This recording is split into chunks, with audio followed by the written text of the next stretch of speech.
5th, 2022. May we have a roll call?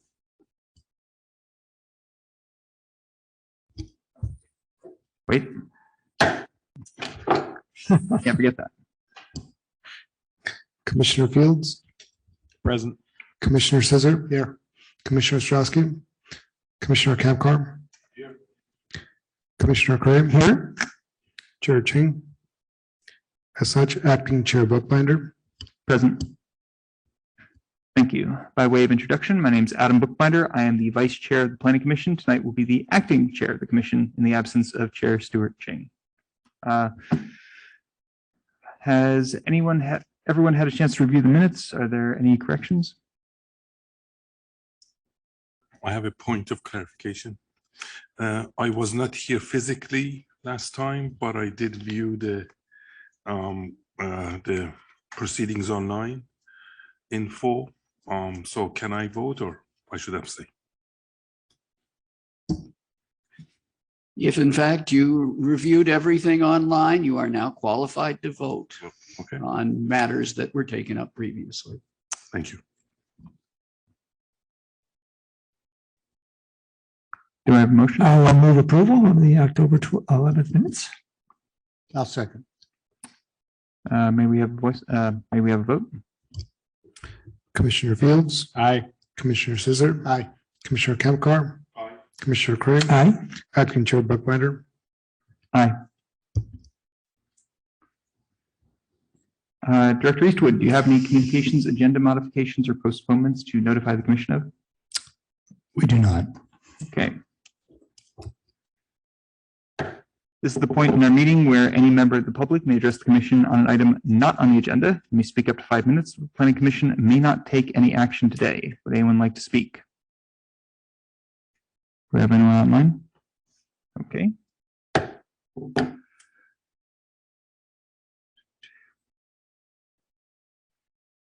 All right, so before we start with our regular agenda items, I want to provide some information to those joining us this evening on how we'll be conducting the meeting for each item. For each item, I will first announce the item, ask for a staff presentation, after which we may have some questions for staff. After that, we'll open the public hearing. First, ask the applicant to speak if applicable, followed by any other members of the public. We'll first have any public speakers physically present speak, then anyone attending via Zoom. Members of the Planning Commission may have questions for the applicant or any of the public speakers. Once we've received all public testimony, we'll close the public hearing, and the Commission will then have a discussion, and a motion, and a decision based on the nature of the item. Before we start on the items, Commissioners, do you have any disclosures regarding items on our agenda tonight? Yes, Chair, just because it came up in our last meeting, so I'll just disclose that I did go to the site for item 1 and 2, went to both those sites, so just let everybody know. I disclose I've been to the site of 2 many times, that parking lot. And I visited the site on Hacienda Avenue. Thank you. All right, so let's begin with item number 1. This is PLN 2022-67. Public hearing to consider the application on behalf of Fahed Habayeb for a site and architectural permit to allow construction of a new 2-story single-family house utilizing portions of the existing structure on property located at 1614 West Hacienda Avenue in the R19 zoning district. And I'm sorry, I'm dreadful with names. Our presenter is Larissa Lohman, Assistant Planner. Thank you. Take it away. Okay, thank you, Vice Chair, Commissioner. Good evening, everyone. So item 1 is the construction of a new 3,963 square foot single family dwelling that will be built using portions of the original structure. This application was originally received as a remodel and addition. However, pursuant to Campbell Municipal Code Section 1832, the city has determined that the scope of work shall be defined as a new dwelling and therefore requires site and architectural review and Planning Commission approval.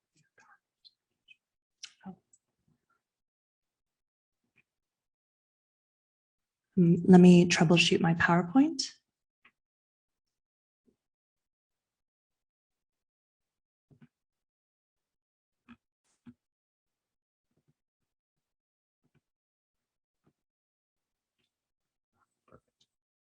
Okay. Thank you. The proposed project is located on a conforming R19 single-family residential lot within the San Tomas Area Neighborhood Plan boundary, surrounded predominantly by a single-family residential neighborhood. As I mentioned, the applicant is proposing a new 2-story single-family dwelling with an attached 2-car garage. The proposal is consistent with the lot coverage and floor area ratio requirements of the San Tomas Area Neighborhood Plan at 32% lot coverage and 0.43 FAR. As seen from the plans, the proposed dwelling maintains a similar site layout to the original structure with general placement to the front of the lot. This is consistent with neighboring homes. The proposed dwelling also meets all applicable site development standards as described in the San Tomas Area Neighborhood Plan and the Campbell Municipal Code. In addition to development standards, the San Tomas Area Neighborhood Plan also governs the design of residential projects that are located within its boundary.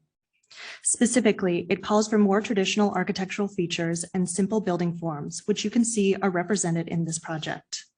The proposed hipped and gable roofs is comprised of composition shingles and maintains a modest 4/12 slope, and the slate blue siding with a stone wainscoting and shallow window fenestrations with white trim are consistent with homes in the surrounding neighborhood. Although most of the surrounding homes are single-story, the proposed second-story home has a perceived scale that is consistent with the single-story neighborhood. As seen from the plans, this is achieved by stepping back the first story from the front and sides, using dormers to reduce the mass of the second story, and limiting the size of the second story as compared to the first. While you can see that the majority of the second floor windows are clerestory, the project is proposing 2 full-length windows. One is located to the west right facade in the family room, and the other is located to the rear facade within the master bedroom. Staff received 1 public comment from the rear neighbor indicating a privacy concern related to the rear master bedroom window. As you can see, however, the rear property is located over 65 feet from the proposed window, and the applicant has provided a privacy plan which demonstrates adequate screening through the use of vegetation and 6-foot-high fencing. These factors should mitigate any privacy concerns. In conclusion, staff recommends that the Planning Commission adopts a resolution approving a site and architectural review permit. This concludes my presentation, and I can now take questions at this time. Thank you. Other questions for staff? On the main sort of issue that was brought up, there was a nice sort of 2-dimensional photo of like showing the angle, like this is going to be okay. But then when I was looking at the overview of where the trees are placed, I couldn't totally tell, like, is this implying that like the primary complaint is in fact covered in that fruit tree? Like I saw there were 2 6-foot fruit trees, and I also couldn't tell is that diameter or height. But I think my core question is basically like, do we think this tree is like occluding the window addressing the primary complaint that was received during the process? Yes, in addition to the 6-foot-high fencing, which we believe would mitigate concerns due to privacy, the applicant is proposing to retain a number of fruit trees that exist already on property. These are not being placed specifically to mitigate for privacy concerns, yet they are already existing on site. The measurement that you see is relating to diameter. They are fruit trees, but they do have, while not very large in diameter, they do have very wide canopies and great flowering and fruiting seasons, which provide a lot of screening towards the neighboring properties. Does anybody else have any questions for Commissioner Price? Yeah, kind of on the same question, Larissa. So the drawing that we're showing on the screen here, is that a side view or is that the rear view? This is a section which demonstrates would be a side elevation. It is a side, yeah. So we're not really seeing the rear here That's correct. because the bigger windows are on the rear. Okay. Well, And- the rear elevation is on the lower portion of the slide, and then the side section is on the upper portion of the slide. Oh, yeah, no, I'm talking about the drawing. Yeah, I just wanted to make sure that was clear in my mind. And then, so, and in terms of the San Tomas area plan, so in terms of the privacy issue, it's really two things. It's either the size and location of the windows, or it's trees, vegetation, and fences. And you're saying that we're safe on that both ways. There are a number of factors that the San Tomas Area Neighborhood Plan can recommend for privacy mitigation. Size and placement are the first two mitigating factors listed. However, any number and combination of factors can achieve proper privacy screening and mitigation when used in conjunction with each other. Okay. So in this case specifically, we're looking at not only the distance between the two properties, but also the existing fence and the existing trees, which we believe serve to successfully mitigate. That's right. The concerns. distance, that's another issue. And I just, and in terms of trees, there's a tree in the front that kind of straddles this property and the neighbor. And it looks like, and I don't know if anybody else saw it, it looks like it's kind of a sick tree. Is there any issue with that tree? Did you look at that tree at all? Or is that outside the scope of this? That's outside of the scope of this project. The retaining of the trees is mostly within the rear yard. The applicant is proposing to re-landscape the front yard only as part of the application. So he is proposing new vegetation and new trees in the front It yard. just caught my eye, that tree. And then my one final question, in the staff report, you mentioned project is subject to additional California Building Code compliance, of course, and frontage improvement requirements. What are the frontage improvement requirements? Do you know? The applicant had to pay into a deferred frontage improvement fund so that because there is no existing front yard within the San Tomas Area Neighborhood Plan for this portion of Hacienda, this will be paid into a deferred payment that will improve frontages in other parts of Eventually, okay. the San Tomas area. Thank you. Commissioner Campcar? Thank you, Chair. Was the neighbor, the rear neighbor that had the issue with privacy, they were responded to by staff, or how do they get their feedback? Yes, so they initially reached out after we sent out a courtesy notice, which is to 300 square feet of the surrounding property. They sent an email to me. I responded back in July 18th with an email to them, letting them know that what I believed would provide as privacy mitigation for their concern. That includes the distance from the rear window, the existence of the trees, and also the 6-foot fence. And I let them know that if in the process of our review, we determined there would be additional mitigating factors that needed to be applied, we would. However, after reviewing the project with the Site and Architectural Review Committee, it wasn't determined that we would need to impose any additional privacy mitigating concerns. And so I invited the neighbor to attend both the SARC meeting and also the Planning Commission, and I haven't heard from them since. Got it. And they can always plant their own tree, if they feel the existing trees is not covering, the right angle, they can always plant their own trees. Thank you. I just one more clarification, just to make sure. I'm looking on the plan here and this. So the 65 feet is to the back fence, and then there's another 37 feet to the back, to the rear of their home. So we actually have 102 feet from between the two houses, right? Okay. That is correct. And just to clarify to Commissioner Cray and others who might have had this question, what you're seeing on this slide currently is the distance from the proposed project to the rear neighbor's house. So the angled drawing from the window to the other house facade, that would be the rear neighbor. So we're looking at that property. This is a rear fence. So for me, intuitively, 102 feet seems like quite a distance. Is the question of whether or not something is privacy compliant, is there an objective standard for that, or do we just kind of eyeball it? Currently, there is no objective standard. All the recommendations within the San Tomas Area Neighborhood Plan are recommendations for design. Are any of those objectives, say, this many feet or this high a fence or anything like that? Not in the San Tomas Area Neighborhood Plan. We don't have anything that speaks to that. Do we have anything citywide that speaks to that? I don't believe that we do in specifying the number of feet in terms of distance requirements. Thank you. If there's no further questions, I will open the public hearing. Would the applicant like to speak? So the applicant is actually joining us via Zoom, so they Okay. will be presenting virtually. Applicant Fahad, if you would like to speak, you can do so. Yes, good evening, everybody. Of course, I mean, in any given two-story addition, always the privacy is always the issue. And we really look at it very closely, very carefully, where's the windows going to be and how we place, where's the rooms.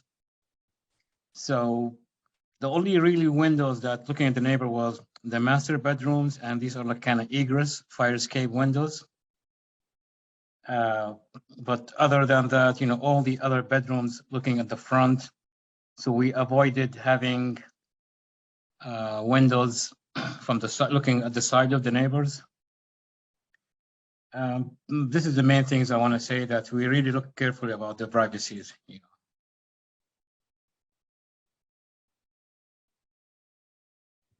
Thank you. Are there speakers present in the audience who'd like to speak on this? Is there anyone else on Zoom who would like to speak about this? Okay, I'll close the public hearing. So who wants to start us off? Let's start from this side. No, I'll just say, yeah, I think the project's fine. It certainly meets all the objective criteria, and subjectively, I would say it meets my subjective criteria as well. But it looks like a fine project. No problem with it. Thank you, Mr. Chair. I thought the architect did a great job with his design, but I have a question. So normally we do additional setback for second stories, and if I'm not mistaken, as an engineer, that creates additional cost to building that structure, because underneath those second story walls is not additional walls underneath. So somehow you have to transfer those loads to the outside walls of the first floor. If this project was allowed to don't set back the second story walls, would the applicant have preferred that versus what we have now?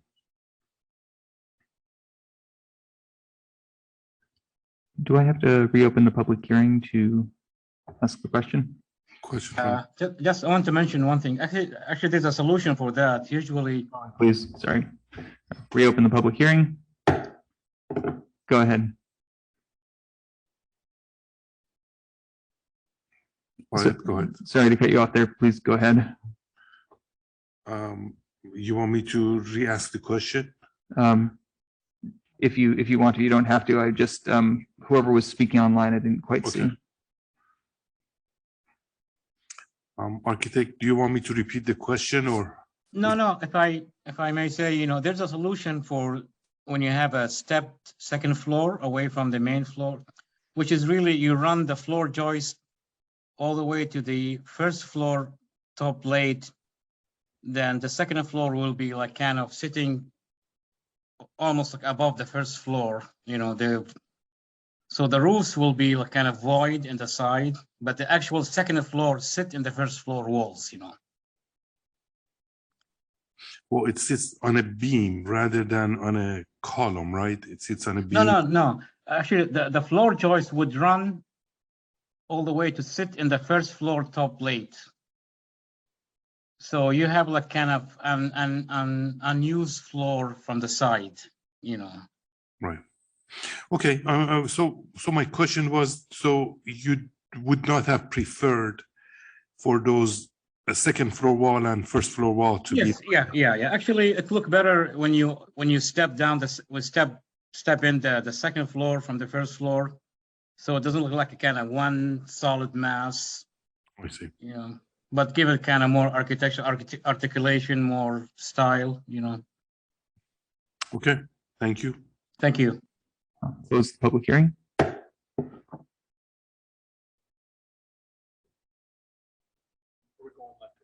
Let's go left to right. So Commissioner Zisker. All right, so yeah, I was in the SARC meeting to review this, so I already have some familiarity with it. I think it's a fine design. Even though the two homes next to them on each side are single story, there are quite a few two-story homes that have been built or upgraded on that street. So just down the street, both ways, and across the street, there are plenty two stories. So I think it's fine. I mean, that's what we see been happening in the last couple decades or so. So I'm fine with the design. And of course, it's an extra deep lot, and they're pretty much keeping the backyard as it is.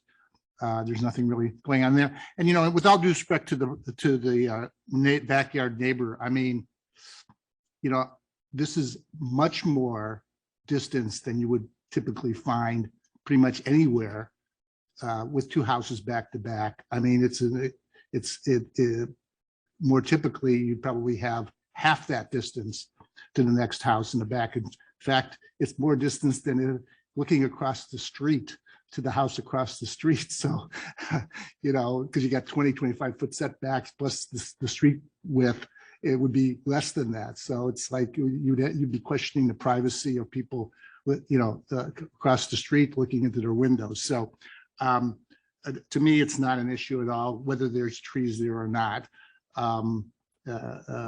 It's good that there are trees that are existing. So I absolutely have no problem with that issue at all. And I think the plan, the design and the plan is great. Thank you.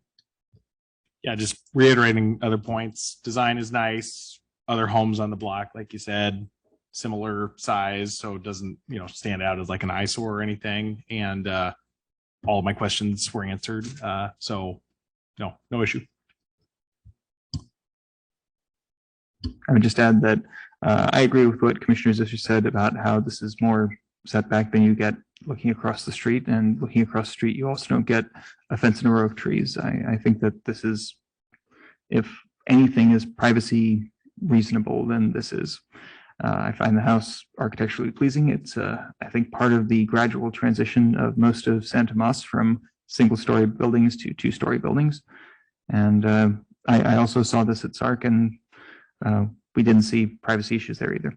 So I'm supportive of this. Do I have a motion? Sure, I'm happy to move that the Planning Commission adopt a resolution reference attachment 1, approving a site and architectural permit to allow construction of a new two-story single-family house utilizing portions of the existing structure at 1614 West Hacienda Avenue. Second.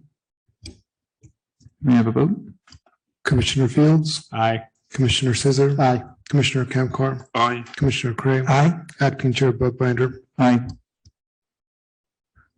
That motion passes. That motion, that action is, I believe, is that final unless approved to the city clerk within 10 calendar days? Yes, unless appealed to the city clerk within 10 calendar days. Correct. Okay. All right, moving on to agenda item 2.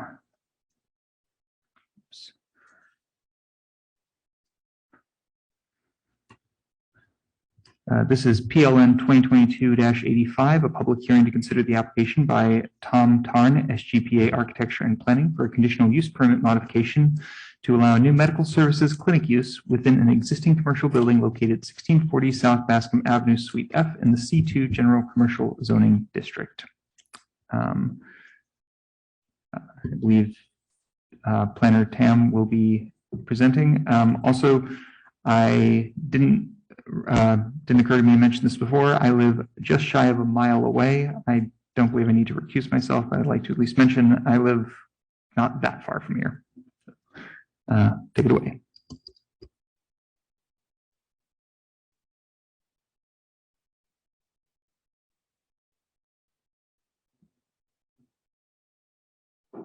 There's a bagel store.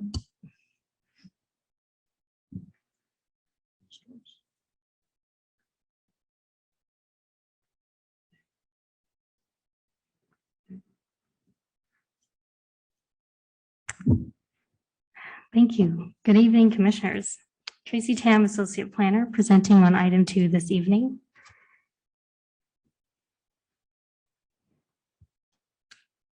So the project site is located at 1640 South Bascom Avenue in the Hamilton Plaza Shopping Center.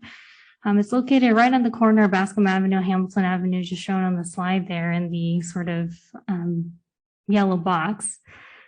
The tenant space that the applicant is proposing to occupy is approximately 2,014 square feet.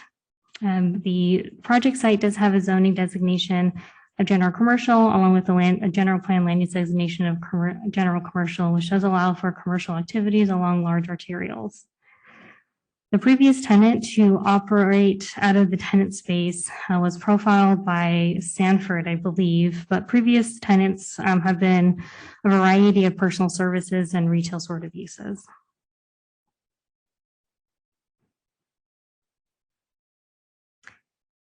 So the applicant is proposing or is requesting a conditional use permit to allow for a new medical service clinic use within the existing commercial building.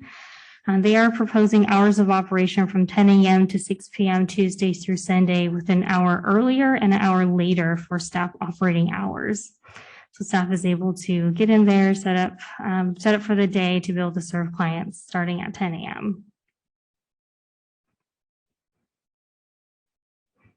What you see on the screen is the proposed floor plan. The applicant is not intending to alter the space in any way. The previous tenant, profiled by Sanford Health, actually built out the tenant space as you see here. And so you'll notice that there are about 5 consult rooms, staff area, restrooms, and a check-in waiting area towards the front. The consult rooms are actually where the services will be performed, and that includes injection and IV services performed by licensed medical professionals.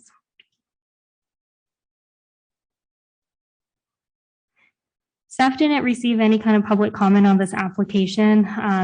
After we sent the courtesy notice, I didn't have any emails or phone calls about this application. Similarly, when we sent the notice for public hearing, staff also did not receive any kind of inquiries from the public. And so given that the business is locating within an existing shopping center, with the majority of uses in that shopping center being retail, and thereby is not compromising the retail nature of the shopping center, the applicant is also proposing hours of operation consistent with the surrounding businesses.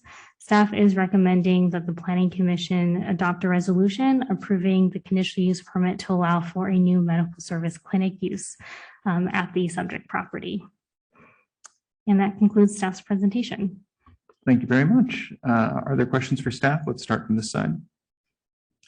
I might just ask the same question I emailed you just for the edification of everyone, which was basically when I read the definition of medical clinic, my interpretation of it was more oriented at like a surgical center or a hospital, and it seems like this was a little bit more of like an elective service. And so my question to you, which you very thoroughly answered on email, was like, how does the city define a medical clinic? So I'll ask the same question here for everyone's benefit. So when staff evaluates these applications of what is considered a medical use and what is not considered a medical use, there's a couple things that we look at. One, we take a look at the municipal code definition for medical service clinics, or what kind of medical service it is, to see whether or not it would fit in that definition. Sometimes to help us determine whether a use or business fits within that definition, we also take a look at the hours of operation. We take a look at the type of staff employed, We also have usually communication with the applicant to better understand like business operations, just to really understand how is this being operated, who's performing the services, what kind of services are being offered at this location. In addition to that, we do take to the point of type of staff members. We often ask if there are licensed medical professionals that are going to be on site. And so the example I gave Commissioner Fields was that if the prior used to occupy the site or the tenant space profiled by Sanford, they didn't have any licensed medical professionals on site. It was more of a weight loss, more of a counseling sort of session. And so a nutritionist, for example, is not licensed by the state of California. And so that's also something that comes into our deliberation in determining whether a use is considered medical or not. A final note I have to say is that when we take a look at these uses, medical uses specifically, we do want to be a little more with a little more scrutiny on where these are located, as you know, if it is locating in a commercial retail setting, there's an expectation that retail activity will occur there. And so we do want to be careful with the medical uses, since generally they operate differently than a traditional retail sort of use. And so we take a look at that as well. We also, the municipal code also doesn't make a distinction between elective services and non-elective services. And so it's sort of bunched in the same category, you know, depending on the type of staff members that are employed and things like that. And I believe that was the parameter of my response to you. Yeah, appreciate it. Thank you.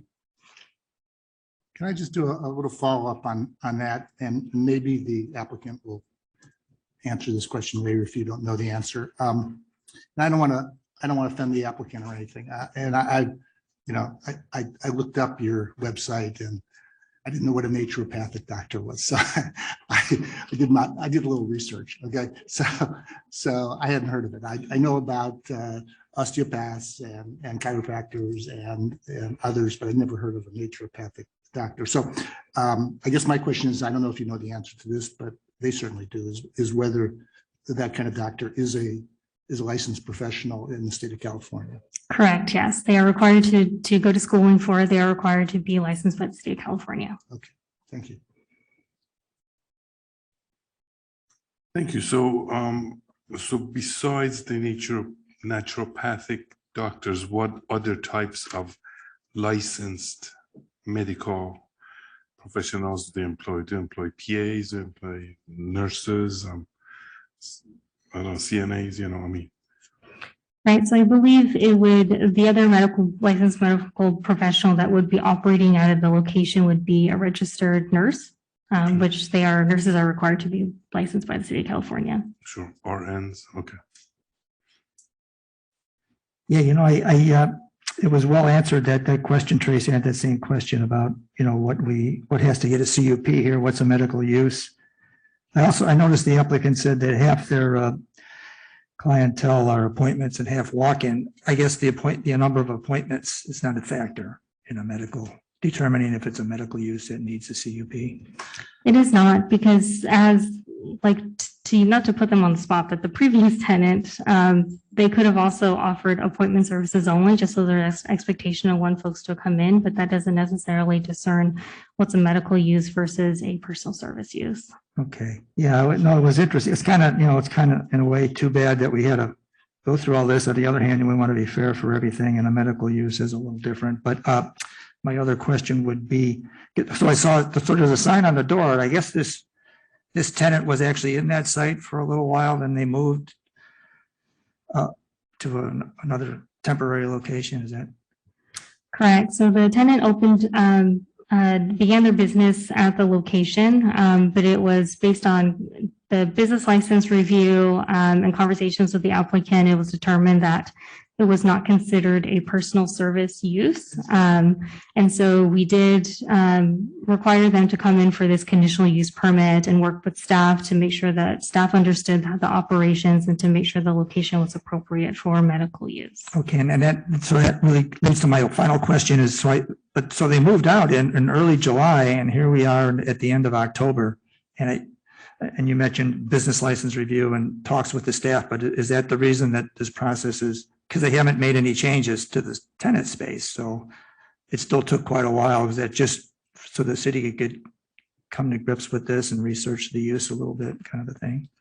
Right. In addition to that, the applicant was required to make a formal submittal for the conditional use permit and following the items and needing to submit the items on our checklist. There was a little bit time that the applicant needed to prepare those plans to get them ready, so then that staff, they could be in a certain state in which staff could begin the review. Okay. All right. Yeah. No, thank you. That helps. Thanks. So thank you for the presentation. 2 questions.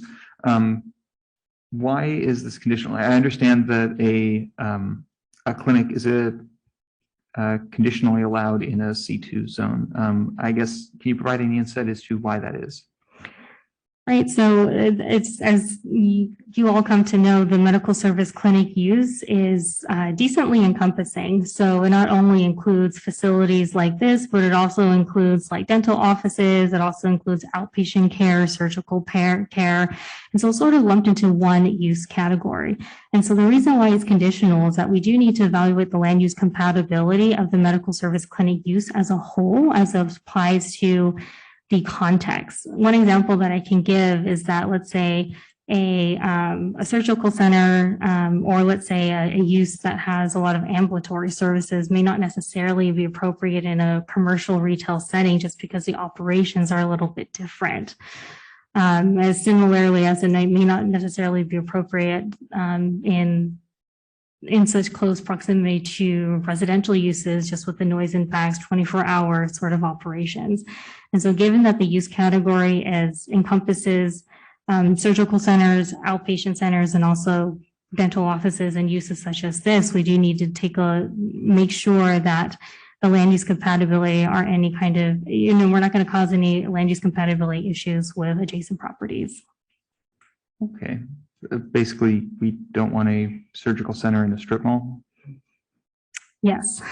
Okay. As it detracts from the expected retail nature of those shopping centers.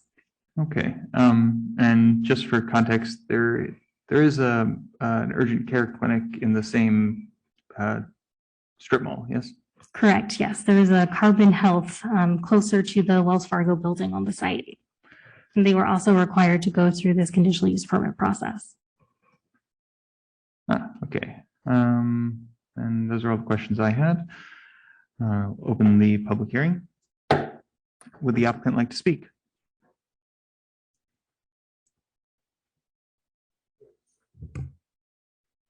Hi, I'm Dr. Shannon Wood Gallegos. I'm a naturopathic doctor. We are licensed in the state of California. We go through traditional medical school training, just like a DO or an MD.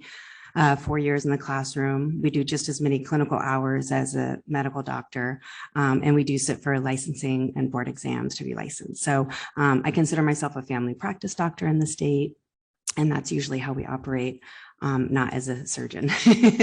So we won't be a surgical center. B12 Love, we're a family-owned business. My husband Armando and I, we run the business together. We're very excited to be able to offer these services and these nutrients. It's been a mission of mine for almost 20 years to make the nutrients accessible to people. About 60% of our population is actually truly depleted in B12, so that's the B12 Love name. And our target audience is just the everyday person who's exhausted, tired, fatigued, maybe training for something, that they've never trained for before. So that traditional client would come in, maybe they go to yoga that morning, they do their spin class, they go get their pressed juice, they go across the way and pick up their shoes at the facility across the way, and then they come see us. And maybe it's because they're training for a race or doing something that they feel like they need that extra boost. Minimally invasive, the services, people are usually in and out within 10 minutes. And then the reason why we do take appointments is because the IVs do take a little bit longer, and we just want to make sure we're scheduling people appropriately. So, but about 60+% of our services are walk-in, and we also have a beautiful retail area, which is very inviting for people. We realize that that's really important for per city and also the Hamilton Plaza. We are also very involved in the community, so that's very important to us. We have almost 50,000 active clients in the Bay Area, so we're not coming into the city of Campbell without a loyal following. It's very important to us that we strategically have a business plan set in place so we can be a very active participant in the community. We also feel it's very important to support the community, so cities like Campbell, we're active members of the Chamber of Commerce in all of our locations, all of our 8 other locations around the Bay Area. We also are very generous when it comes to the PTA and donations, making sure that we're supporting fundraising causes, and then also athletic events. So for example, the Oakland Half Marathon, it's very important to us that we're always giving back to the community and also on a local level supporting our fellow local wellness services. So for example, if yoga studios open up down the street, we'll go to them and actually donate our services to be able to just create a really nice wellness community. So I hope that gives you a little more indication about our services and who we are. We are 100% owners of the business. And we're just really excited to be here tonight and really excited to be part of the Campbell community. Thank you. Are there any questions for the applicant? Let's start from that side.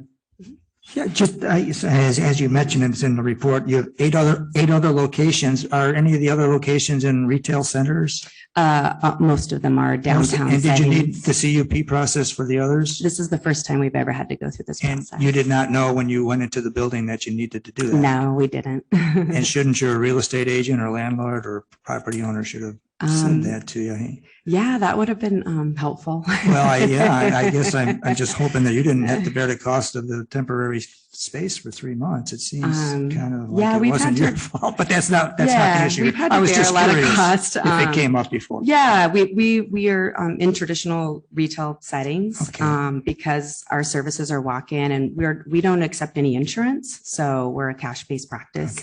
Okay. It is an elective. Yeah, I was just wondering. Service. Okay. So, but this is the first time we've had to go through the process, but we're still really dedicated to the city of Campbell. We love our location. You can't get better than It's a Whole good Foods right location. there and Roadrunner Sports. So we really are excited for the next steps just to be able to move back into the location and operate. Okay, yeah. Thank you. Yeah. Thank you, Mr. Chair. So my concern is regarding having a doctor on site. So if you have 8 other locations, Mhm. do you manage all of them? We do. Mhm. So are you there all the time for the time? Oh, they no, I'm open, sorry. close, We you know? employ 12 naturopathic doctors. Okay, Yeah, so we have 80 people that work for us, okay, and 12 of those are naturopathic doctors who are, I didn't have to set it up that way. We could Right. have just had nurses and LVNs delivering the services. I see. But to me, it's very important when people are receiving any type of treatment, whether it's just a simple massage, you still need to ask some questions. You want to make people feel very secure in the treatments that they're getting. Even if people are on blood pressure medications, you want to be able to just reassure them the safety of the service. Absolutely. So that's thus having the naturopathic doctors on site. And then also just as a collaborating effort, all of the formulations are crafted by me. And so we're not willy-nilly just like, oh, let's give you this. Everything is formulated and calculated. So if I understand correctly, at any time the clinic is open, Mhm. there would be somebody with a license. Absolutely. So there's always would an be in RN. charge. Mhm. Okay. So there's at least always, the doctor might not always be on site if they're out sick that day, or maybe they're not in that day. But there's always a licensed professional on site, and at Right. least 2, to be honest with you, because that way, if we don't have any really medical emergencies, but just in case we did, it's very important that you have 2 people to manage that. And by licensed professional, you're referring to registered nurse or LVNs? licensed LVN, professionals? yeah. We currently have 2 LVNs hired, and most of our other staff is registered nurses. Any PAs on your staff? We haven't hired any PAs yet. I wouldn't rule that out. I think it'd be a great fit for our corporate culture as well as nurse practitioners too. Right. Okay, thank you. My pleasure. I think this is probably a little bit out of our purview, but obviously we all have kind of an interest in understanding this better, so I'll ask anyway. So you give injections and IVs, right? So who actually gives the injection IVs? Is it either a doctor or a registered nurse, or do you also have a, whatever the name is of people who take blood? Phlebotomist, yeah. So we actually have, we do have medical assistants, naturopathic medical assistants on site that can, through my training and our advanced training, give injections legally in the state of California. But I'd say the majority of services are still given by a doctor or a nurse, probably about 70%. And then the medical assistants aren't allowed to do anything with IVs. So those are always given by a nurse or a doctor. The medical assistants are trained to give IM injections, but a doctor has to be present on site if they're working in that capacity. So, and the training usually for the state of California encompasses about 20 hours of clinical experience. Our medical assistants, we do at least 100 hours of clinical experience before we're making sure that they're really competent and confident in their skill set before they're going to be giving IM injections. Okay, thank you. You mentioned a safe experience. Do you have like specific metrics for the clinics or like just anything you measure around sort of health of patient or anything else? Absolutely. So yeah, they do a small intake and then we can ask a few questions. B12, there is over 20. I mean, if you just put a PubMed search in, there's over 12,000 research articles on B12 alone. Most of the research was done on MS patients. And that's because, we're giving a dose of 5 milligrams of a methyl form of B12, and those particular individuals, they were giving almost 60 milligrams of B12. So we have a very clear position that we can never overdose people. And that's how we can allow it to be a walk-in service. There's also, I'm always guided by the medical research to make sure that things have a safety protocol around them before we're going to be bringing them in to deliver them as an IM or IV. And then we do have a health and safety officer. So that health and safety officer is a registered nurse that works for us. He has 20 years of emergency room experience. And so he is always cross-checking. We're always making sure that we're have the utmost health and safety standards. In all of our years of operation, we've only had EMS alerted once, and that's because the client had requested it. It was not necessarily a true medical emergency, but the client was feeling dizzy and asked us to alert the EMS. So out of all those years, we've had that happen once. Does that answer your question? It does. Thank you. Okay. The only question I have is, I noticed that the hours you're requesting only run from Tuesday through Sunday. How certain are you that you'll never do business on a Monday?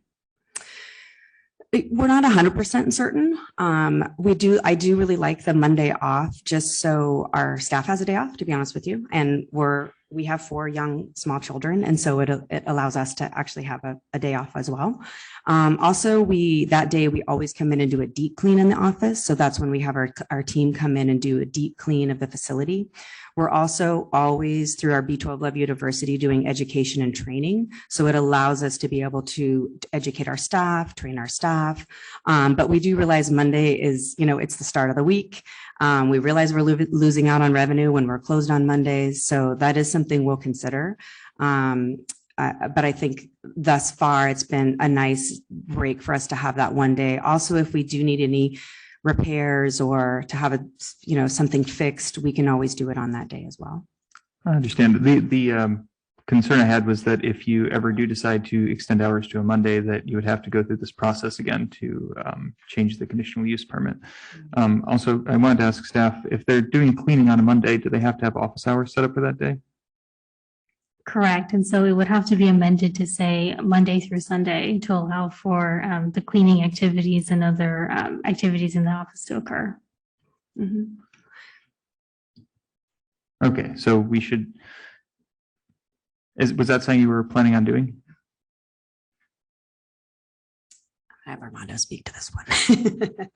So typically that's what we do, cleanings for our 8 locations that we have closed on Mondays, but for this location, I mean, we could actually have it. We don't have to do the cleaning on Mondays. We can do the cleaning during the days, our operation hours, or right after, during what's been set. And then the training piece, I mean, we have 8 locations that we can do trainings at. So I don't think there's a reason to change anything in the application. We just won't operate on Mondays. All right, if that's what you prefer. Just wanted to make sure that you were aware of that. All right, thank you. Can I just ask one more question? Absolutely. You have 8 locations in the Bay Area? 8 locations in the Bay Area. And so Okay. we're in San Francisco on Union Street. We're in Mill Valley, right off the Okay. square. Where's your headquarters? Mill Valley is actually our headquarters. Mhm. Thank Yeah. Novato, Walnut Creek, Livermore, Napa, Piedmont, Livermore. Yeah. And here, hopefully. Would any other members of the public that are present like to speak? Would anyone on Zoom like to speak? Seeing none, I will close the public hearing. Let's go starting from here. I think my initial reaction when I read everything is I had questions about, okay, this is a sort of elective service. I wasn't personally really familiar with it. But when I read about the precedent of other locations, seems like a well-reviewed business, seems like it fits in our city definition of what could be a medical center. My primary concerns, I think, were all abated by going through all that. So I don't have an objection at this time. Yeah, I was just something that was new to me too. And as long as it meets the city requirements in terms of its kind of use at this location, I have no issue with it. Thank you. I think it's also a good application. The only issue may be parking. I'm known to have visited your neighbor, Sis Candy, a few times for research, maybe for research. But and there was I think there still is a cell phone site, next to them. So parking was a little bit of a challenge, but I think being close to the prune yards and close to the homes there, it's not going to be an issue. So I think it's good. I'm happy. Thank you.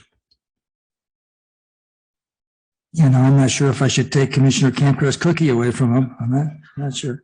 It's amazing. You never know what you're going to get in your planning commission packet, right? I had never heard of naturopathic.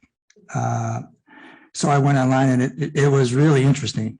What an interesting thing. And I don't think though what we're doing here is really necessarily endorsing the actual use per se. But I think it's really interesting. I think it's a nice addition for Campbell. It is a great site. Very, visibility is one of the best, really. And at the Roadrunner store, right? You mentioned Roadrunner store right across the way there. And so, yeah, I thought it was really interesting. It was kind of fascinating. I noticed, I could be wrong. I hope don't hold me to it, but something like California has actually licensed naturopathic doctors just since 2003. But almost all of our neighboring states for much longer, many like decades longer, although there are still about 10 states that don't license them, including Nevada. It's the only close one. But it looked fascinating to me. It looked like interesting, and certainly have no problem with the use. I think the parking was pretty well covered in the report, and that's always, kind of a trick. This is obviously a very popular center, which is one reason why it's a good site. But yeah, I think it's a plus, and I don't have any problems. Thank you. I echo what my fellow commissioners said. It seems like a reasonable type of walk-in use that will certainly fit in with the rest of the uses at the location. There's no further discussion. Do we have a motion? I can make the motion. Motion to approve the application by Tom Tard, SGPA Architecture and Planning for a conditional use permit modification, PLN 2022-85, to allow new medical services clinical use within an existing commercial building located at 1640 South Bascom Avenue, Suite F, in the C2 General Commercial Zoning District. I'll second it. Commissioner Fields, Aye. Commissioner Scissor, Aye. Commissioner Kapkan, Aye. Commissioner Crane, Aye. Acting Chair Buckbinder. Aye. That's approved, 6-0, sorry, 5-0, I can count. That action is final unless approved to the city clerk within 10 calendar days. Congratulations. Okay. I believe the next thing on our agenda is a report from the Residential Design Standards Subcommittee. That is Commissioner Kamkar and myself. Do you want to give the presentation? Do you want me to? Actually, I think you should, because you have always better prepared with your studies and your notes. I can fill in case I felt. Please add anything that I've left out. Last week, I attended a public community meeting about residential design standards on Wednesday. I was not able to be at the Friday one. We had a number of members of the public, some folks who own land in churches and such. There were, I want to say, about a dozen people there. Things that I have been working on and discussing have been non-AB 2097 parking standards. From my estimates, about 40% of the city is covered by AB 2097, which means that the city cannot mandate parking minimums. But for the rest of it, we'll also want to have parking standards. So Commissioner Kamkar and I came up with a residential basis based on the ITE handbooks. We've noticed at certain points that the city's requirements are notably in excess of the ITE's recommendations. So I tried to line up a bunch of our non-residential uses against comparable ITE land uses. Many of them are not comparable, but I did come up with at least some things that Planner Rose said that it was at least somewhat useful. We also discussed parking policies that are not parking mandates, such as there's a particularly well-known case study in Old Pasadena, which is where you price parking such that there's 1 to 2 empty spaces per block so that people don't have to roll around for parking, and you take the revenue or a portion or all of the revenue and you put it into streetscape improvements for blocks that opt into this. And this was apparently extremely popular and successful in Old Pasadena. And one other thing that we had talked about more broadly was somewhat refining our bike maps. Currently, the bike maps don't really have a relationship with how brave you have to be to bike on any particular route. So there's a set of, I believe the city has enough data to put this together. There's some objective standards for that, and it might yield something interesting about, do we actually have a connected bike network? And it might require a relatively small amount of additions of protected bike lanes to actually connect the city and make it a lot more welcoming to bike around. So that's something that I am attempting to learn how to do. Did I miss anything? No, you've been very, very comprehensive. The only thing I can add is that one of the discussions that I actually had a discussion with Planner Rose on the phone. That was on Friday when you were on your LA trip. In that we come up with a average number of units for the development, number of parking spaces for the development, and each unit would get at least one. And then the additional ones would be in a pot where they can purchase. It's called unbundled from the unit, so that when you buy the unit, you don't necessarily get 2 or 3 parking spaces. You only get one. And if you want additional one, you can purchase from that pool.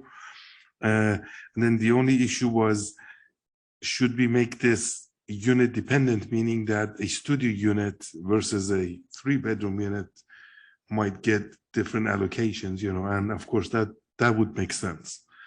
So maybe 2 for a 3-bedroom unit and then minimum of 1 for anything less than that.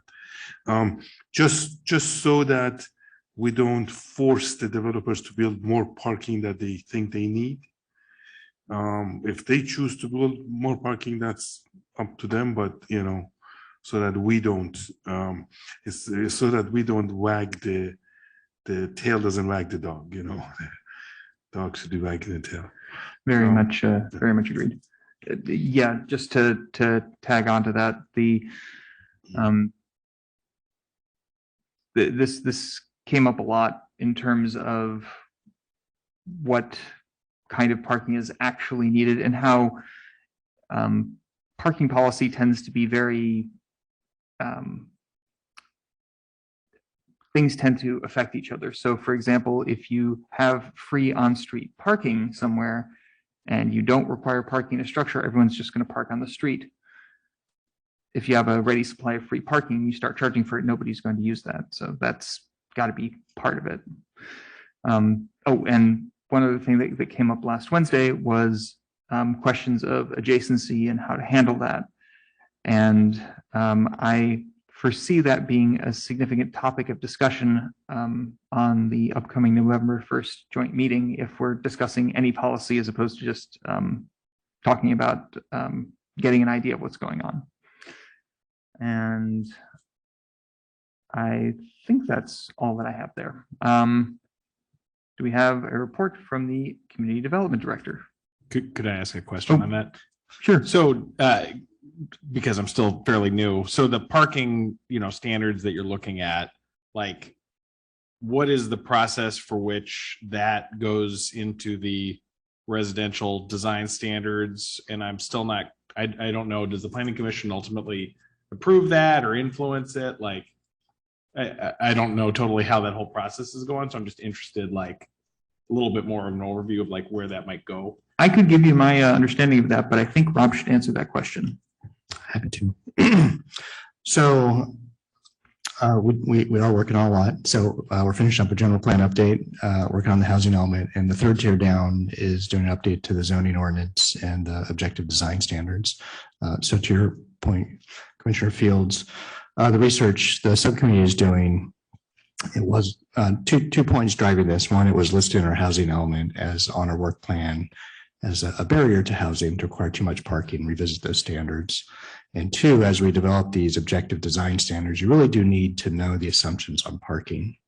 And so given that work plan is moving on the schedule to adoption by March, the subcommittee is looking at, okay, what are some revised parking standards that we should consider? And to answer your question, the research analysis will be fed in to those objective standards. Part of my report, I'll go into it more.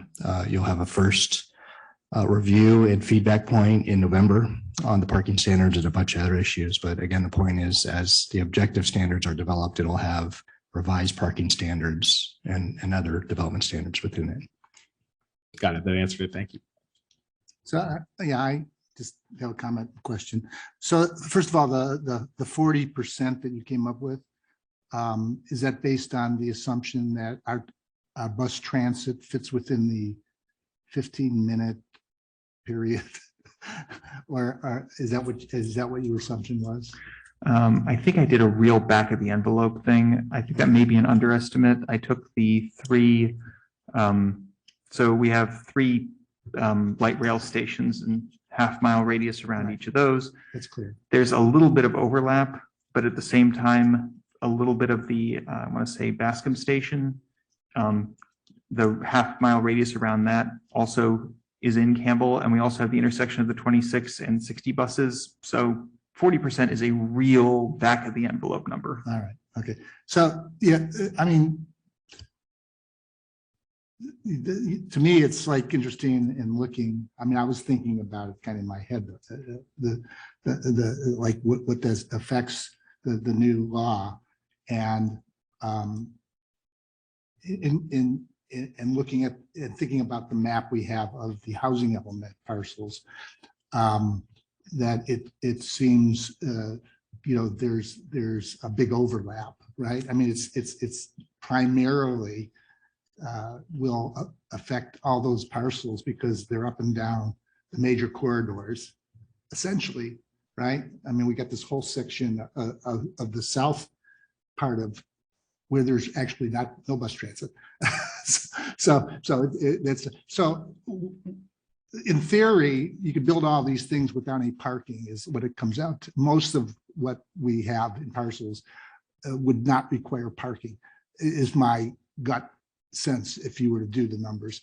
But the reality is the developers will then decide what they feel is necessary for parking to be able to, sell the units or rent out the units. So whether or not we go through this exercise, it seems to me we'll have a little say in reality as to what, we could change the parking for the areas that we can do, but that's mostly like single family home stuff and existing areas where I don't see it as a big issue, but and I might be wrong about that. But to me, the big question is when the developers come in and they put up a multi-story, residential, it's like how many parking spots are they going to want to be able to put in? They're going to want to put in parking spots, right? That's the reality, is that people who are going to go in those units are going to have cars, maybe not all of them, but a lot of them. So they got to have parking. The question is whether or not we can informally influence that or not. I don't know, but that's just my sense of this whole thing is where we're going. And to me, it's like, we can reduce our parking in certain areas, but it's not really it's not the big part of the problem. So that's my thoughts. So I can also add a little context to that. At the first meeting where we had the developers, I was informed that you can't get financing, at least not here, unless if you're a market rate developer, you're providing, I think, between 1 and 1.2 stalls per unit. And if you're below market rate, somewhere between 0.5 to 0.75 per unit. So that's what they need to do in order to get financing. So requiring, 3.5 spaces per unit, is a significant thing that we were doing. But even if we zero out parking requirements, they won't provide zero parking, at least not here, at least not the way the transportation system in the city works now, which is one of the reasons why, again, everything is kind of interconnected. And if it's not easy and safe to bike everywhere in the city, people are still going to drive. So are you saying, I've only been on the planning commission for 2 years, so all the stuff I see is not 3.5. It's not 3.5. Is 3.5 in the code for multi-unit housing? Yeah, I can go into a little bit more detail on that. So the current parking requirements for a studio apartment are 2. I think I may have misspoke. 3 units, 3 stalls per unit. A studio apartment requires 2 stalls plus a half a space of guest parking. So it's 2.5 per guest. And I believe a 2-bedroom requires 2.5 plus a half guest. So the reason why we don't see that is because that just makes it kind of implausible to build. So when you do see something like that, it comes in with a request for a parking modification permit. And in practice, you get a lot less development and a lot more of it's discretionary, which slows everything down and is part of how we got here. There's a great article I can send you by Henry Graybar in Slate about parking requirements. Anyway, that was a bit of a digression. Was there anything else in the Community Development Director's report? I do a few quick ones. So we have confirmed the joint City Council Planning Commission joint study session for November 1st. That's one week from tonight. It'll start at 5:45 in here. I hope you all can make it. Not sure if Campbell's ever had the joint session in this meeting in this room. So we had to think about seating arrangements. Where we did land is the council will be on the dais.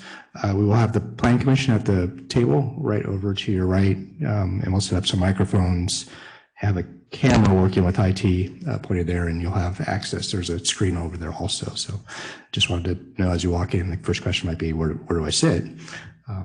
So the intention of that is really to educate both the commission and council on the process the components and the underlying principles of the objective standards. It can be a bit nebulous, and I'll say this, the consultant we've hired and the process they use is a little different from a standard zoning ordinance. So if you've been with the commission for a while, getting used to zoning in terms like setbacks, building heights, FAR, sort of standard zoning tools, how they've approached doing objective standards is quite different. Some of the foundational principles are based on what are called form-based codes, where you really look at a city and you break down the city into building types, be it house scale, duplexes, stacked flats, different types of building types.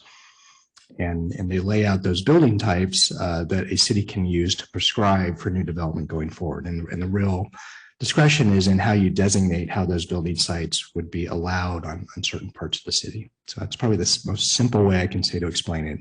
But as we get deeper and deeper into this, what we really wanted was that the council and commission understand the approach. Because if we come back and ask you for your opinion, for your feedback on key points, and if you're not understanding the basic underlying principles and approach, you won't make educated decisions. So to underline November 1st, it really is just an informational study session. We're not asking for feedback at that point.